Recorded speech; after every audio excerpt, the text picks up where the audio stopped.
Secret chef. ఇవాళ మనం చేసుకోబోయే రెసిపీ ఏంటంటే చింతాకు పప్పు. ఇది చింతాకు సీజన్ కాబట్టి మన ఛానల్లో కూడా ఈ రెసిపీ మస్ట్గా ఉండాలని చేశానండి. ముందుగా ప్రెషర్ కుక్కర్ తీసుకుని దాంట్లో 2 స్పూన్ల ఆయిల్ వేసుకో. ఆయిల్ వేడెక్కాక ఆవాలు, జీలకర్ర, పచ్చిమిరపకాయలు, ఎండుమిరపకాయలు వేసుకో. ఇవన్నీ కూడాను మనం పప్పు ఎంత తీసుకుంటామో ఆ క్వాంటిటీకి తగ్గట్టు పచ్చిమిరపకాయలు, ఎండుమిరపకాయలు వేసుకోవాలి.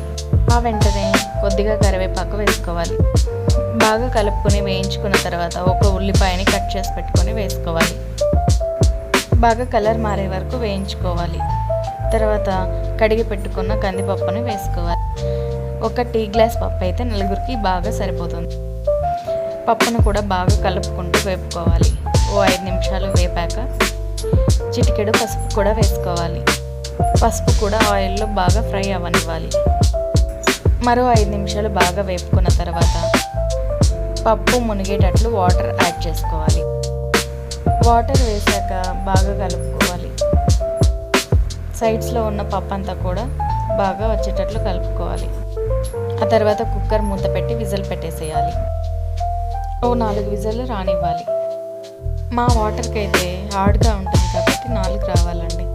కొంతమందికి వాటర్ని బట్టి కుక్కర్ని బట్టి తొందరగా కూడా ఉడికిపోతుంది. కుక్కర్ మూత ఓపెన్ చేశాక మన రుచికి సరిపడా సాల్ట్ వేసుకొని బాగా పప్పుని మెత్తగా స్మాష్ చేసుకోవాలి. దీన్ని మనం పప్పు కట్టితో అయినా చేసుకోవచ్చు, లేదా ఆలు స్మాషర్ ఉంటుంది కదా దాంతో అయినా చేసుకోవచ్చు. తర్వాత మనం చింత చిగురుని కూడా అందులో వేసుకొని బాగా కలుపుకొని ఇంకొకసారి మూత పెట్టి విజిల్ ఒక్కసారి వచ్చే వరకు పెట్టుకోవాలి. ఒక విజిల్ వచ్చాక స్టవ్ కట్టేసి విజిల్ ఆరే వరకు ఆగి మూతని తెరవాలి. మనం ఇంకొకసారి పప్పు కట్టితో బాగా స్మాష్ చేసుకోవాలి. ఆకునంతా కూడా బాగా నలిగేటట్లుగా బాగా కలుపుకొని పక్కన పెట్టేసుకోవాలి. ఇందులోకి మనకు నచ్చితే తిరుగుమాత పెట్టుకోవచ్చు, లేకపోతే లేదండి.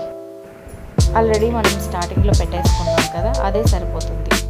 ఇది మనకి రాగి సంగటిలోకైనా రైస్లోకైనా చాలా టేస్టీగా ఉంటుంది. చాలా సింపుల్గా చింత చిగురు పప్పు రెడీ అయిపోయింది కదండి. మీకు ఈ వీడియో నచ్చినట్టయితే please like, share and subscribe my channel.